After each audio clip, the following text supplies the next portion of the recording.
The park has a boundary no one marked on any map. It is the place where the maintained gravel path ends and the dry grass begins, where the pruned shrubs give way to tangles of something older. Most animals avoid the boundary. They live in the middle of things, the warm center of the troop, the well-worn trail between the feeding station and the stream, the branch where three others. The middle is safer. The middle means you are not alone. But there are some who do not get to choose the middle.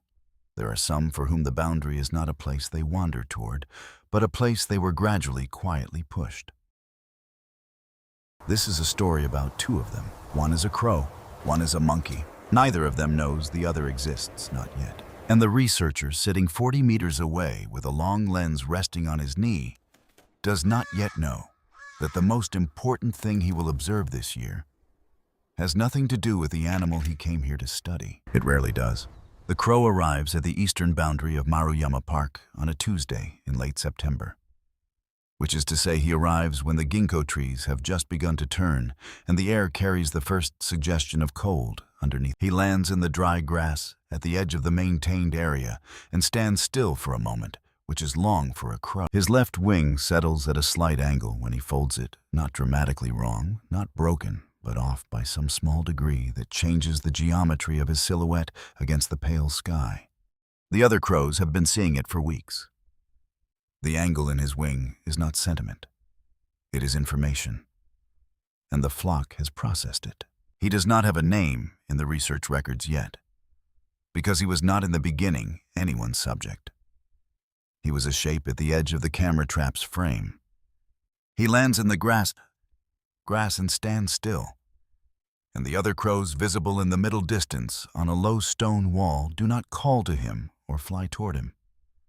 They simply face a different direction. That is all it takes. That is sometimes all exclusion ever is, a collective turning away. So quiet you could almost miss it if you were not paying attention. The researcher Ito Kenji is paying attention. He sits on a folding stool at the base of a cedar tree, a thermos between his feet. His long lens aimed at a cluster of Japanese macaques 30 meters to the north, and the crow lands in his peripheral vision. He does not move the lens.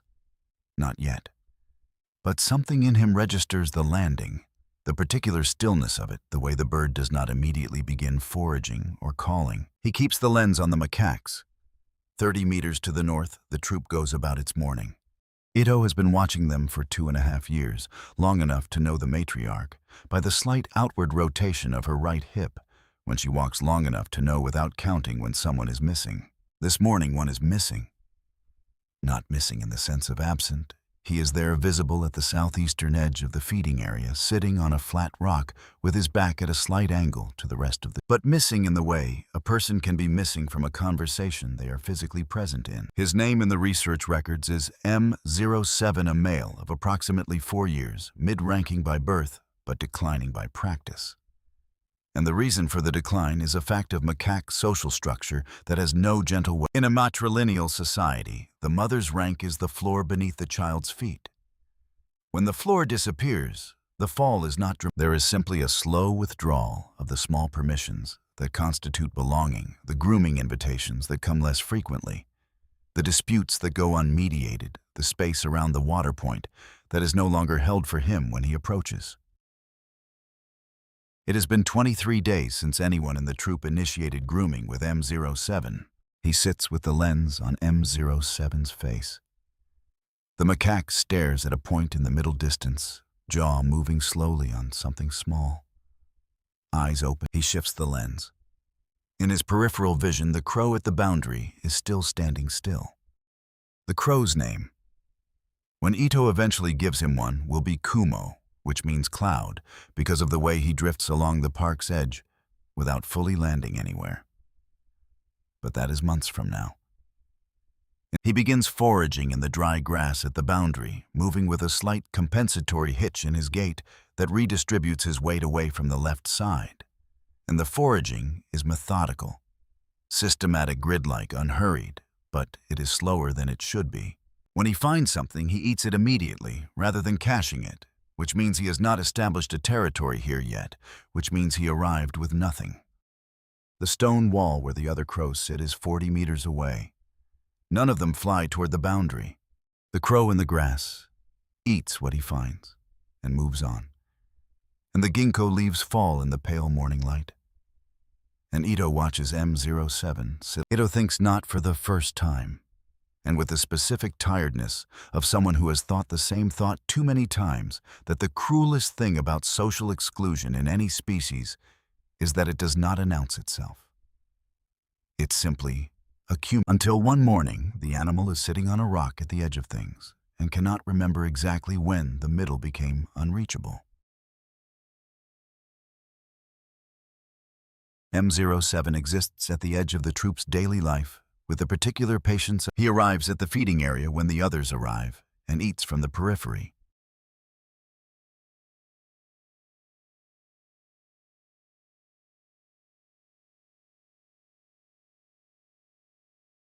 He grooms himself with focused, almost aggressive attention, working through the fur on his arms in long methodical. Ito watches him and drinks his tea and says nothing, which is his practice, and the park continues around them both. Ito is 44 years old and has been studying primate social behavior for 16 years. He keeps no pets. He has a sister in Kyoto he calls on the phone. He is not. He would tell you a person who projects emotion onto his research subjects. He is a person who observes. This is true. The weeks pass the way weeks pass in fieldwork, quietly, incrementally. In late October, the temperature drops, and the ginkgo trees go from yellow to the particular bright gold. It is during these days, the brief specific gold of late October, that Ito first notices the crow and the macaque occupying the same space.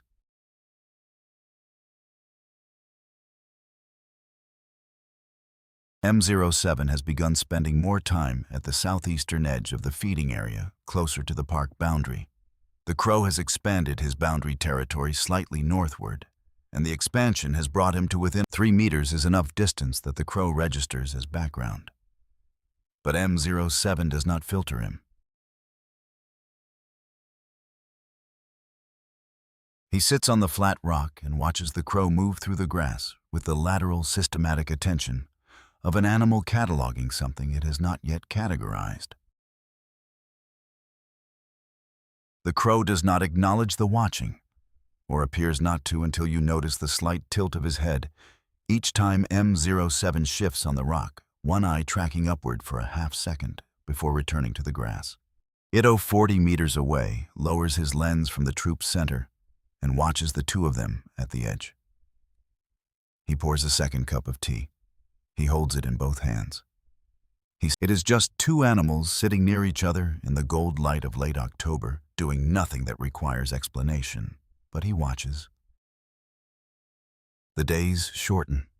The gold leaves fall and do not come back, and the park settles into the particular gray-brown of a Japanese autumn giving way.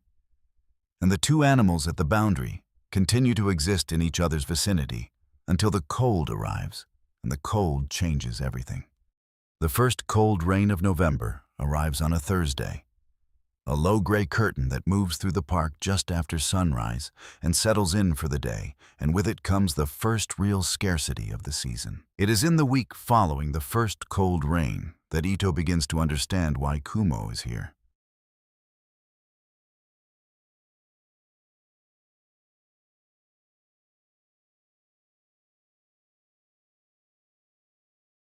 M07 tolerates the proximity with the neutrality of an animal that has no strong opinion about crows one way or the other. Edo sits in the rain under a weatherproof jacket that has been through 4 fieldwork seasons and is beginning to show it along the left shoulder seam, and he watches the space between the crow and the macaque. He drinks his tea cold because he forgot to close the thermos lid properly and doesn't notice until the cup is halfway down.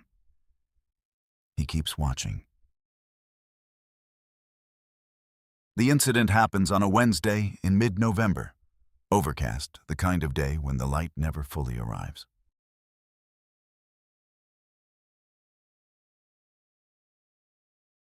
A pair of crows from the main flock, large, confident birds, come down into the feeding area's eastern edge. They land 6. Kumo is between them and M07 foraging in the grass, and the geometry of the arrival is wrong, in a way that is immediately legible. The two crows from the flock do not come toward Kumo with any of the social displays that would indicate relationship or recognition. They come the way birds come toward a food. Kumo calls. It is a specific call, not the general alarm call, not the mobbing call, but something narrower and more targeted, a short, harsh sequence. M07 on the flat rock has been watching since the two crows landed. He is not a crow. He does not speak crow. But he is a primate who has been sitting within 3 meters of this particular. He leaves the flat rock. He moves toward the two visiting crows with the unhurried direct momentum of a macaque who has decided that this piece of ground belongs to him. The two crows leave. Kumo resumes foraging.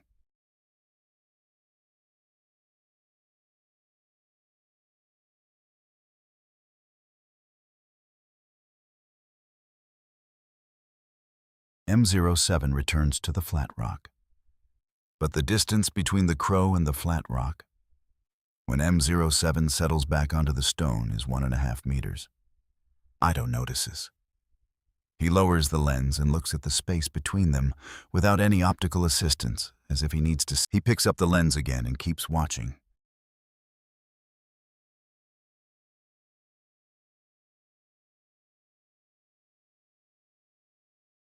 Some mornings, Kumo leaves things behind, a piece of something half-eaten, a cache he has lost track of, small leavings in the grass near the flat rock. M07 begins eating it. Ito watches from 40 meters away, and something in him is quietly, unexpectedly moved. Not because M07 is eating food the crow left behind, but because of the speed of it, the fast, sideways quality of the eating, the turned back. It is the behavior of an animal that has been made over 23 days of accumulated small rejections to feel that receiving anything at all is something that should be done quickly and without witnesses.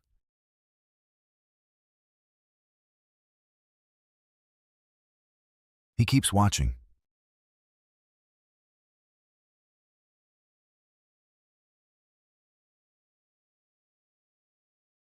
It happens for the first time on a gray morning in early December, so quietly that Ito almost misses it. Shun is sitting on the flat rock, shoulders rounded against the cold eyes half closed. Kumo finishes his grip. Shun opens his eyes. He does not move. Kumo stands still for a moment, one of his long evaluating stillnesses.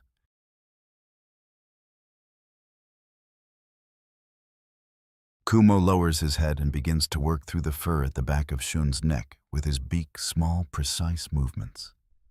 The careful attention of an animal who has learned exactly how much pressure. Shun flinches. He pulls away just slightly and turns his head to look at the crow with the sideways focus of an animal deciding something. Kumo waits. He does not retreat from the rock. He simply waits, beak slightly open, head tilted with the pace. Shun turns his head back. He settles his shoulders, and Kumo resumes.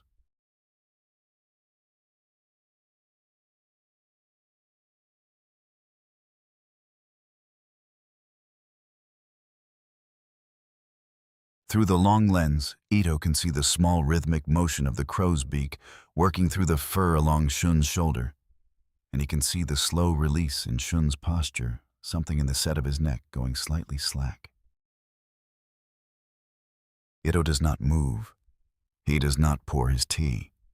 He watches until Kumo finishes, perhaps 4 minutes, perhaps 5, and steps back to the grass.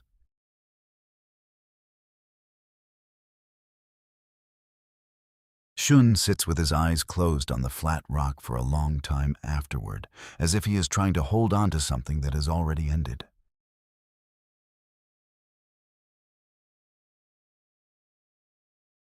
There is an afternoon in late December.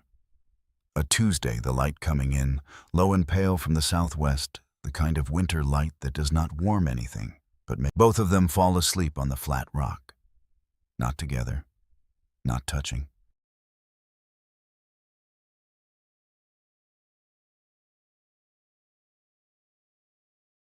Shun curls in on himself at the center of the rock, knees tucked, chin. Kumo settles at the near edge, feet gripping the stone beak tucked toward his chest, his off-angle wing folding in its particular asymmetric way against his side. 20 centimeters between them. Ito sits 40 meters away and does not pour his tea. He watches the two of them breathe in the thin winter light, the small rise and fall of Shun. Somewhere between 1 minute and the next, he understands that what he is watching is not proximity. It is trust, the kind that only shows up in a sleeping body.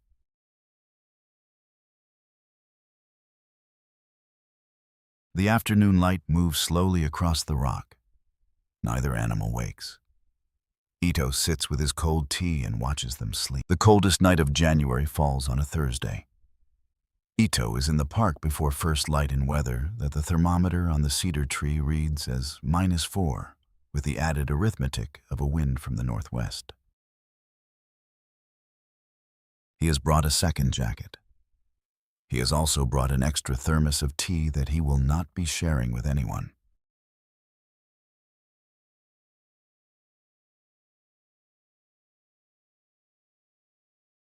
The park is very still in the pre-dawn dark.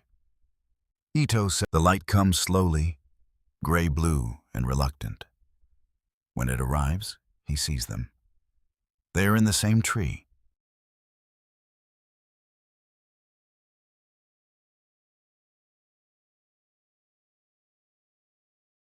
Not on the same branch.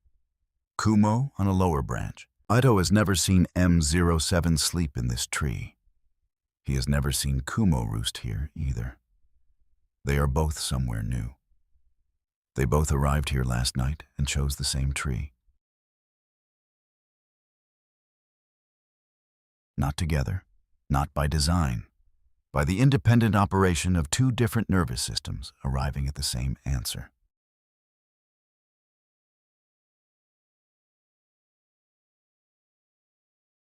Ito sits with the cold lens in his cold hands and watches them in the gray, early light. He does not move for a long time.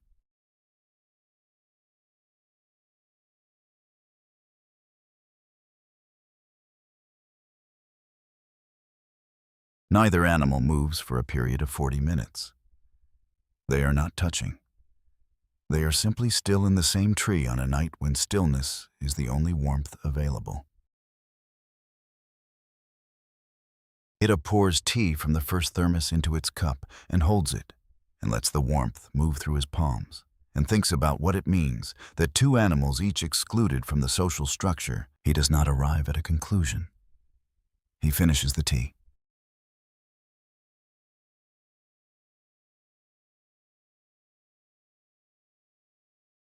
Somewhere between the dark and the first gray light, Ito gives the macaque a name. He calls him Shun, which is a word for a... He sits in the dark until the light comes, and then he watches.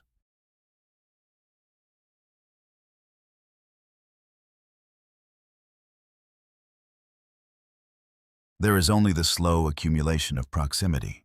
Shun begins leaving the troop's feeding area earlier each morning, arriving at the flat rock at the boundary, before the main foraging activity begins sitting in what is Kumo arrives within the first half hour most mornings.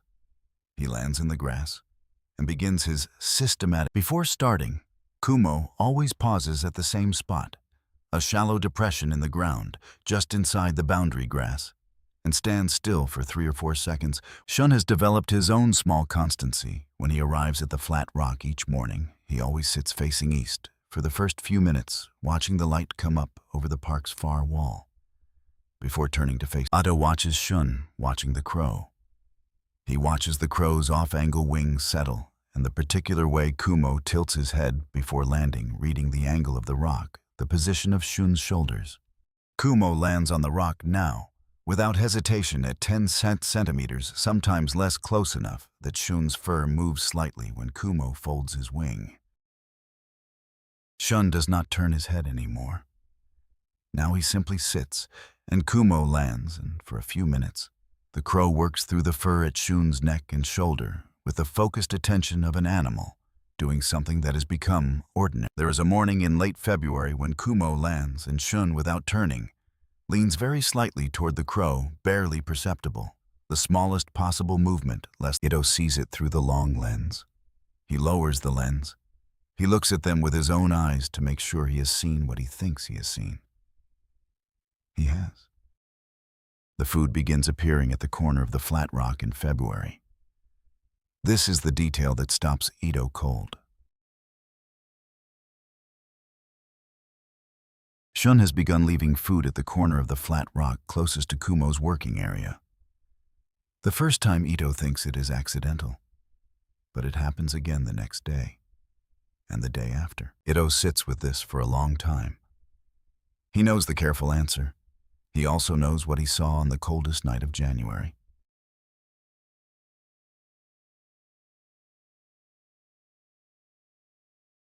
He also knows that Shun has never left food at any location in the park. Not once in 2.5 years. He is an animal who has always eaten everything he found quickly, without remainder.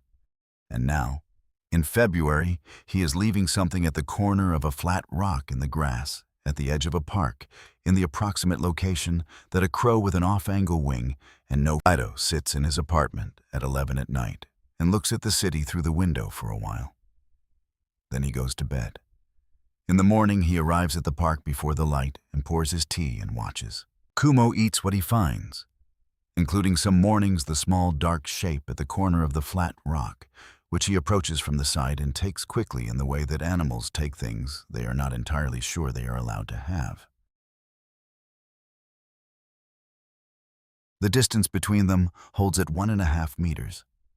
Sometimes on very cold mornings, it narrows to 1 meter.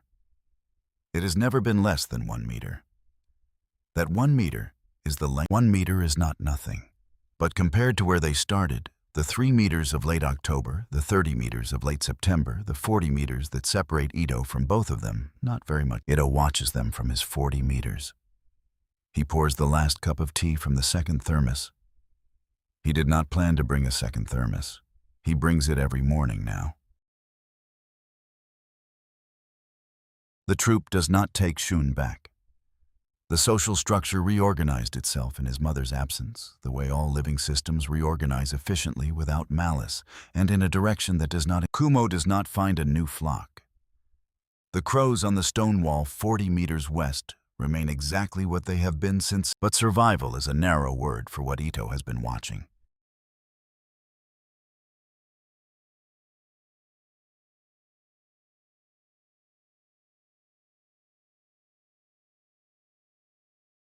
There is a morning in late February, a clear morning with a hard white frost on the grass, when Ito arrives at the cedar tree before first light, and sits down and pours his tea and waits.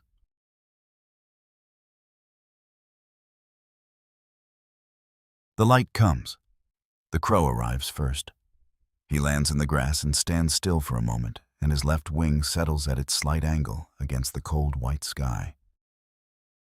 Then Shun appears from the tree line to the north and moves to the flat rock and sits. They are 1.5 meters apart.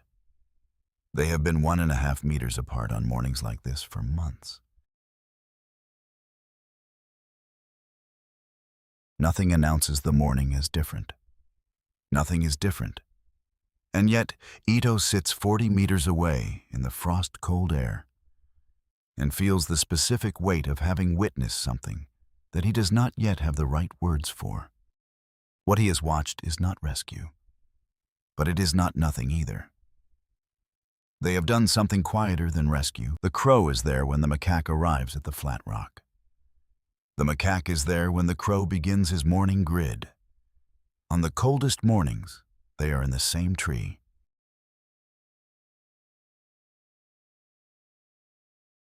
And when something in the park shifts wrong, a strange crow, a dog on a long leash, a sound from the maintenance road, Shun stands from the flat rock and Kumo raises his head, and for a moment they are both oriented toward the same point in the same park at the same time. Ito finishes his tea. He unscrews the second thermos and pours another cup. He watches the crow work through the frost. He watches Shun on the flat rock, eyes forward, jaw slow as something in the set of his shoulders that is different from late September. less contracted, less braced, as if some part of him has recalibrated slightly upward from whatever floor he had settled to. Months later, when the paper was finished, Ito sat in front of his computer and wrote the acknowledgments. He thanked the park administration, his graduate students, the funding bodies. And then at the end, he wrote with acknowledgement of M07 and the unnamed crow, 2 individuals who demonstrated that loneliness sometimes finds itself before science finds the words to describe what is happening. His colleague who read the draft queried the line. Ito replied, "Leave it." It stayed. It was the truest sentence he had written in 16 years. The boundary is still there. The park's maintained area ends where it always ended, and the dry grass begins where it always began. But the boundary has its own life, its own rhythms, its own particular light in the early morning when the frost is on the grass, and 2 animals that have no evolutionary reason to sit this close to each other are sitting this close anyway. Not together, that is too large a word for what they are. But not alone. It just doesn't look like everything from 40 meters away. You have to sit with it for a long time. You have to bring enough tea. And you have to be willing to watch something that doesn't resolve, that doesn't save anyone, that ends with 2 animals 1.5 meters apart in the cold morning light, doing nothing more and nothing less than being there. And call that enough. Because sometimes, not always, not in every story, but sometimes it is.